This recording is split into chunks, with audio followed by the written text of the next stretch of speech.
Olá, eu estava aguardando você para começar uma história. Um sonho acordado, um delírio. Um passeio por terras onde nem as regras da natureza, tampouco as do homem são respeitadas. Talvez por vezes você se sinta desconfortável. Talvez fique sem explicações. Mas esse é o preço da minha companhia. Bem-vindo ao Tresvario.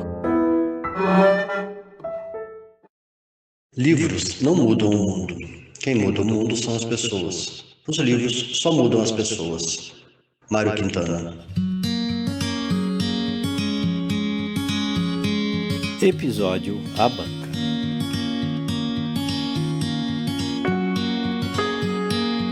A velha banca de jornal daquela esquina da rua Salvador com a São Miguel já havia sido um lugar de muita movimentação. Pela manhã, as pessoas curiosas com as notícias. O homem que procurava emprego nos classificados. A mulher que queria comprar um aparelho de som usado para ouvir seus discos de vinil e procurava o jornal exclusivo de classificados de segunda mão. Tinha o garoto que corria para comprar a história do seu herói ou aquele gibi divertido, ou ainda o álbum ou um pacote de figurinhas autocolantes. No lugar do aplicativo de GPS, o profissional das ruas procurava por aquele mapa da cidade recortado em centenas de pequenas páginas. Era o guia da cidade. Enciclopédias em fascículos, cursos, aulas de violão. O jornaleiro, sempre prestativo, era um dos provedores de conhecimento antes da internet. Mesmo no início da era digital, era um grande ponto de vendas de CDs multimídia. Os que vinham em revistas. Eram jogos e softwares diversos. Milhares de bytes, nas longas trilhas dos discos, em tempos em que a internet demoraria semanas para entregar aquilo tudo, e a um alto custo de pulsos telefônicos. Nas laterais externas, presilhas seguravam fileiras de revistas, mostrando suas capas com fotos de jardins, celebridades, política e as capas de revistas masculinas, sem muito cuidado para o deleite de jovens adolescentes que, muitas vezes, conseguiam ver ali um par de seios e um corpo feminino, apenas com as partes íntimas cobertas por um balão splash. Agora tudo isso estava nas telas, nos bolsos, na ponta do dedo. A banca ainda sobrevivia com uma pilha de livros e gibi usados. Tornara-se um sebo. O dono já era bastante idoso. Viveu de vender essas publicações e não sabia fazer outra coisa. Permanecia sentado numa velha cadeira de madeira torneada em frente à banca. A mão ossuda e amarelada de nicotina, com os nós proeminentes em cima de uma bengala também de madeira. Os fios do cabelo ralo, prateados e compridos, saindo por debaixo da bona italiana xadrez. A fala era dificultosa e os óculos de lentes pesadas. Dentes tinha alguns. O livro físico foi uma das poucas coisas que não havia sido totalmente substituída por um dispositivo digital. Por mais que esses aparelhos tivessem transformado a tinta em pixels, uma grande parcela dos leitores ainda queria o livro físico. Um usado oferece a grande vantagem do preço baixo, e o novo tem cheiro de livro novo. Na região, havia algumas universidades bastante conceituadas que traziam estudantes de várias outras cidades, algumas bem distantes, para morarem ali. Viviam em repúblicas, kitnets, pensões. Os jovens que conheciam a banca gostavam de revirar as pilhas atrás de coisas raras e alternativas. Haviam muitos clássicos também. Já eram clientes cativos daquele senhor, embora pouco conversasse, pois lhe era cansativo falar. Além de que, cada vez menos, parecia ter os pensamentos lúcidos. O que mais aparecia na banca eram os folheadores, como ele os chamava, por motivos óbvios. As pessoas reviravam os livros atrás de algo que as despertasse interesse, abrindo-os e folheando-os como se fosse encontrar algo nas páginas que os convencessem a comprar de vez o livro. Algumas vezes até compravam. Por isso ele não se importava muito. Era sempre um cliente em potencial, mas era a minoria. Ele os conhecia. Seria capaz até de dizer, nas primeiras folheadas, se a pessoa ficaria ou não com o livro. Pelo menos era o que ele mesmo achava.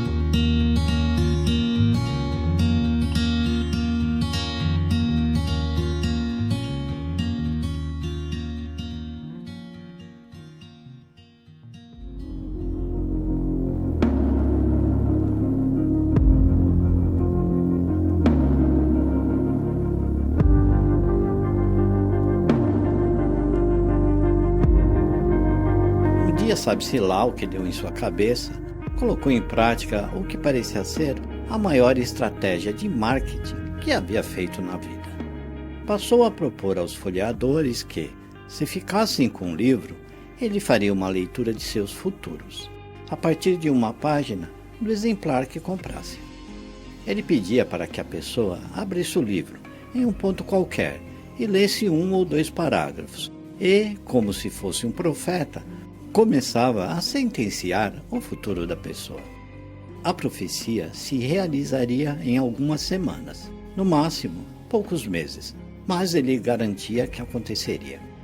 Era como abrir um biscoito da sorte, mas em vez de comprar comida chinesa, a pessoa levaria um livro. Um passeio à tarde pela banca e tentar a sorte proferida pelo velhinho passou a ser um programa divertido para quem vivia nas imediações. Isso movimentou bastante os seus negócios. Antes já havia restringido até suas compras, de tanto livro encalhado. Agora voltava a comprar novos exemplares. Vamos passar na banca do oráculo? Perguntou uma das 2 universitárias que andavam juntas próxima à banca, a qual já haviam batizado a banca do oráculo. Eu não, para. Vocês acreditam nessas coisas? Respondeu a novata, Luísa. Não, né? Mas a gente vê se tem alguma coisa interessante para ler. Você tem medo? Respondeu Érica, a garota que fizera o convite. Não, tenho vergonha. Respondeu Luísa, que finalmente cedeu e acompanhou a colega. Já corriam pequenos rumores que algumas profecias do velho haviam sido realizadas, mas para os mais céticos como Luísa, eram apenas rumores infundados. Enquanto as 2 pegavam livros das pilhas e folheavam, uma garota que comprou o Meu Pé de Laranja Lima, de José Mauro Vasconcelos, lia um trecho para o velhote. Eu levantei assustado e olhei a arvorezinha. Era estranho porque sempre eu conversava com tudo, mas pensava que era o meu passarinho de dentro que se encarregava de arranjar fala. Depois de pensar um pouco, o homem sorriu e, mais que uma previsão, soltou uma polêmica afirmação. O seu bebê é um menino. Disse enquanto apontava o dedo para a barriga da garota. Que bebê, tio? Não tem bebê nenhum aqui. Assim você espanta todo mundo. Respondeu a garota, que, por sinal, não tinha barriga alguma de gravidez. Mas a moça ficou realmente preocupada. Já andava apreensiva. Havia pouco mais de uma semana, tivera um encontro descuidado com o menino. Beberam mais que devia e nem ela nem o desgraçado pensaram em se proteger. Luísa ficou curiosa com a previsão tão taxativa do homem. Nesse momento, segurava um livro e comentou com a amiga. Nossa, já vi a minha mãe lendo esse livro. Era bem pequena ainda. Estava aprendendo a ler e ela não me permitiu vê-lo. Disse que tinha linguagem adulta. Érica sugeriu. Olha aí sua chance. Sentindo-se um tanto ridícula, ainda que houvesse apenas os 3 na banca nesse momento, Luísa deslizou a mão sobre a capa. Era uma edição igual ao que vira com a sua mãe várias vezes. A capa a assustava, uma montagem de uma mulher em um corpo de abutre. O livro era Carniça, de Adelaide Carraro. Abriu em uma página aleatoriamente e leu. Segurei a cabeça com as mãos em brasa. Onde está o menino? O pai disse que vai levá-lo para uma longa viagem, pois a mãe dele chora de saudades. O velho, em seu esforço para falar, fez com que Luísa aproximasse o rosto para ouvir, tendo que suportar o forte hálito de cigarro. Uma viagem para a Europa. Em pouco tempo você fará uma viagem para lá, disse o homem, sinalizando uma jornada, empurrando o ar com as costas da mão ossuda. Luísa sorriu em descaso. Bem que podia ser verdade. Era uma das coisas que mais desejava na vida. Mas não tinha nenhuma viagem planejada e essas coisas não acontecem assim, do dia para a noite. Érica então pegou o Expresso da Meia-Noite, de Billy Hayes e William Hofer, e leu. Osman apareceu, pegou o homem por trás, bateu seu rosto contra a parede no pé da minha cama. O louco atormentado girou e enfiou os dentes no ombro gigante de Osman. Osman berrou. Então pegou o detento pelos cabelos e puxou sua cabeça para trás. O homem teria desabado depois que o joelho de Osman bateu entre suas pernas, mas Osman o segurou no ar. Repetidas vezes, sua mão imensa chocou-se contra o rosto do louco. Osman acertava com as costas da mão, da mesma forma que Hamid gostava de bater. O lençol na beira da minha cama ficou manchado de sangue. O velho lhe disse com um sorriso desdentado, como se fosse uma boa notícia. Cuidado que você vai sofrer um acidente, nada muito grave, mas vai sentir bastante dor. Ah não, tio, eu quero ir para a Europa também. Que livro eu compro para poder ir para a Disney? Respondeu Érica com uma frustração bem-humorada. Os dias se passaram e Luísa lia um pouco do livro todas as noites, antes de dormir, como se estivesse finalmente desvendando um velho segredo da mãe. O tempo para ler algo extracurricular era um tanto escasso.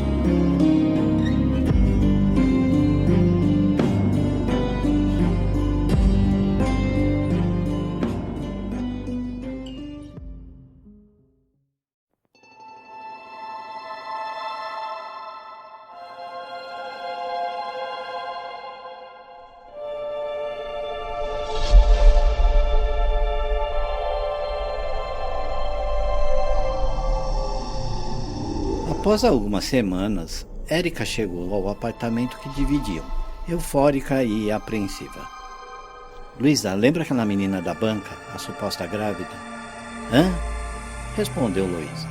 Mais ou menos, a mina saiu indignada com o tiozinho. A mina tá desesperada, ela descobriu que tá grávida e não sabe o que fazer. Acabei de ficar sabendo por causa do rebu que tá causando.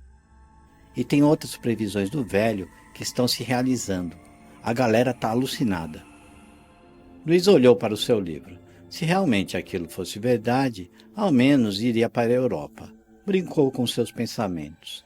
Mas, obviamente, não acreditava na amiga. Aquelas histórias eram tão somente um amontoado de boatos e distorções, cobertos por vieses de confirmação.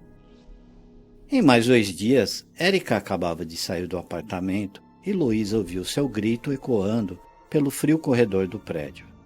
Correu para ver e encontrou a amiga caída no primeiro lance de escadas que levava ao andar de baixo. Havia torcido o pulso. Embora ainda não estivesse tão dolorido, correram para o pronto-socorro mais próximo. Havia trincado um dos ossos do braço e precisou engessá-lo. Érica tinha mania de descer as escadas correndo. Elas moravam no 3º andar e o único elevador do velho prédio demorava muito por vezes. Então, quando decidia descer pelas escadas, o fazia correndo, para que chegasse antes que o elevador ao térreo, reforçando assim a ideia de que havia valido a pena ir pelas escadas. Luísa ficou muito irritada. Sabia que um acidente poderia acontecer com qualquer um, ainda mais com aquele hábito da amiga em competir com o elevador. Mas o acidente reforçava as superstições do pessoal, tornando impossível enfiar um pouco de pensamento crítico na cabeça dos colegas. Enquanto o ceticismo de Luísa a mantinha confortável em suas convicções, recebeu um chamado da mãe que, em tom solene, disse que precisava ter uma conversa séria com ela. Mais tarde, durante uma videochamada, a mãe pediu-lhe para que trancasse a matrícula. Havia recebido uma proposta de trabalho no exterior, na Europa, mas não queria ir sem a filha. O mundo real e a única verdade de Luísa saíram por debaixo dos seus pés céticos, derrubando suas convicções. O lastro das suas certezas se rompiam ali, e um oceano de dúvidas inundou tudo à sua volta. Ela estava à deriva, enquanto a sua verdade afundava naquele mar revolto e escuro de incertezas. Com bastante dificuldade, desfez a má impressão que causara na mãe, devido à sua reação. Luísa decidiu que trancaria a matrícula no dia seguinte. Mas não voltou de pronto para sua velha casa. Tinha um bom tempo ainda para a viagem. Mesmo a mãe tinha muita coisa para resolver antes que embarcassem.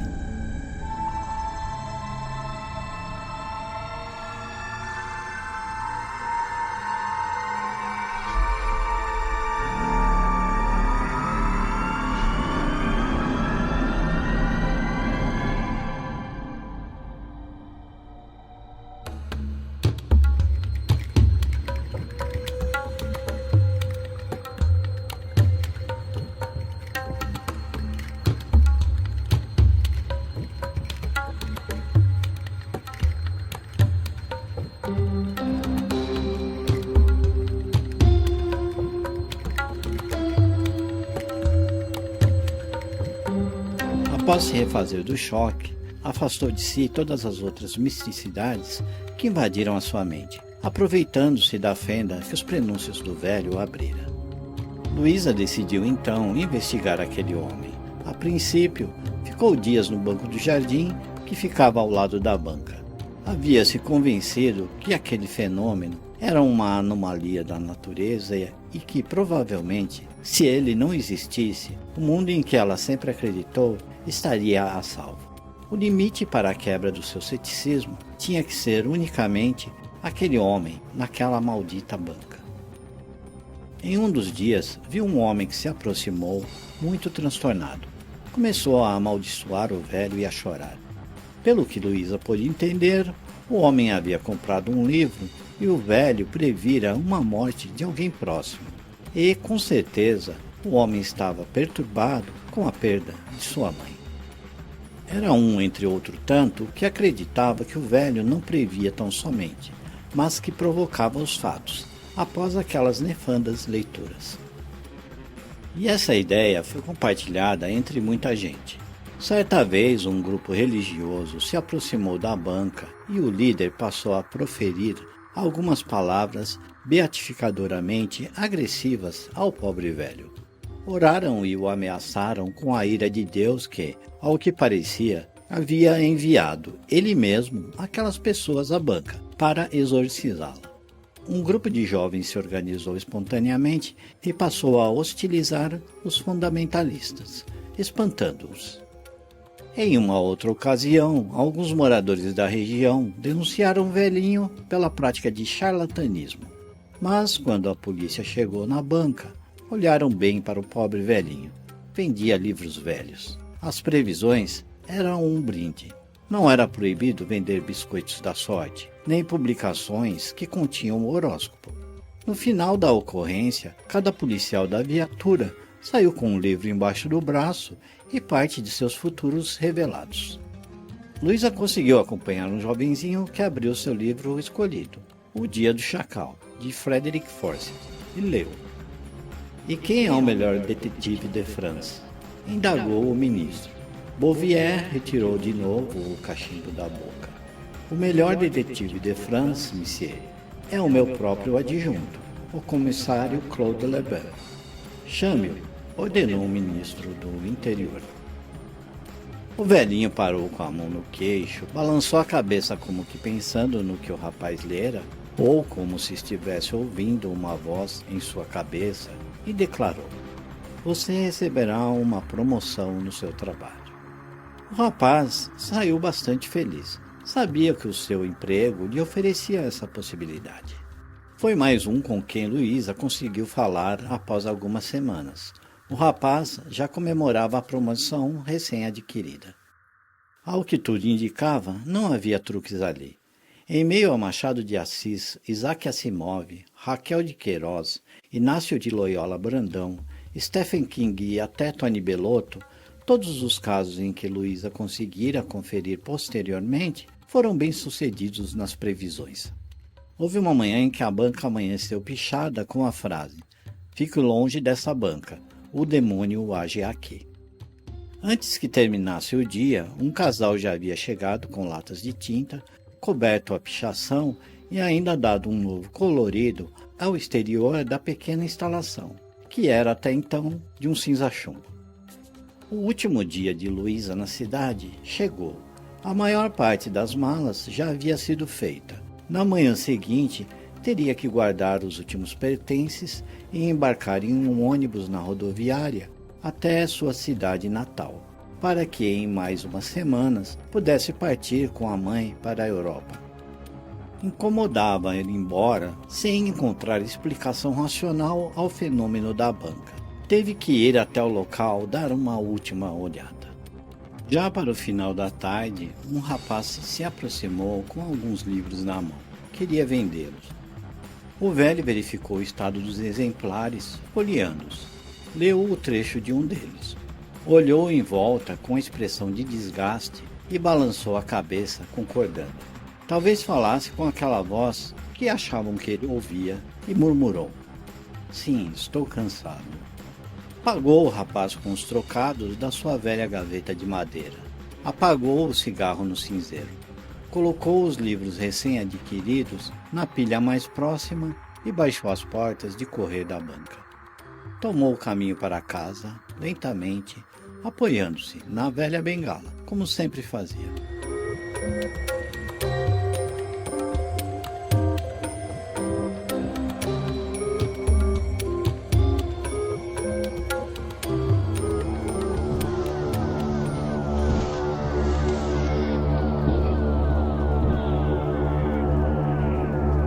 Naquela noite, o silêncio local foi interrompido por gritaria, correria e sons de sirenes do corpo de bombeiros. Tentavam apagar a enorme pira em que a banca havia se transformado. O fogo havia penetrado rapidamente nas entranhas dos livros, e os bombeiros pouco puderam fazer. Sobraram alguns restos de livros, mas nenhum ficou totalmente intacto. Não se sabe o que iniciou o incêndio, se foi acidental ou criminoso. Uma fagulha do cigarro mal apagada do velho ou alguém que decidiu por fim àquela mística banca do oráculo. O homem nunca mais apareceu depois do incêndio. Ninguém sabia onde ele morava e nunca mais foi visto pelos moradores da região. Só se sabe que a última pessoa a estar na banca foi o rapaz que lhe vendera os livros. Qual foi o que ele leu? O clássico Fahrenheit 451, de Ray Bradbury. À vista dele, os homens se precipitaram a sair e se afastaram para longe da casa. O capitão Beatty, mantendo a dignidade, recuou lentamente pela porta da frente. O rosto corado, queimado e reluzente após 1000 incêndios e emoções noturnas. Meu Deus, pensou Montag, é isso mesmo. O alarme sempre chega à noite, nunca de dia. Será porque à noite o fogo é mais bonito, mais espetacular, um programa melhor? A face rosada de Beatty à porta agora traía um princípio de pânico. A mulher girava nos dedos o palito de fósforo. Os vapores de querosene exalavam ao seu redor. Montag sentiu o livro escondido pulsar, como um coração contra seu peito.